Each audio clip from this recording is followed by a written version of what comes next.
மைதிலி வாங்க இருக்கட்டும் மாப்பிள்ள. இங்க பாருமா, தங்கச்சியோட நிச்சயதார்த்தம் 2 நாள் இருக்கு. ஒரு நாளே நீ கிளம்பி வந்துடணும், புரியுதா? சரிம்மா, நான் இவரை கூட்டிட்டு நாளைக்கே நான் வந்துடுறேன். எது இவரை அங்க கூட்டிட்டு வந்து நீ என்ன பண்ண போற? நீ கேவலப்படணும். நீ கேவலப்படுற முன்னாடி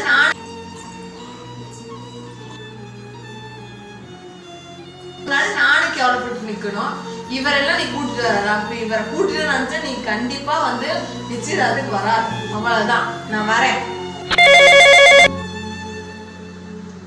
ஹலோ ஹலோ அக்கா, அப்பாவுக்கு ஆக்சிடென்ட் ஆயிடுச்சுக்கா. 50,000 தேவைப்படுது, எப்படியும் அரேஞ்ச் பண்ணி கொடுக்கா.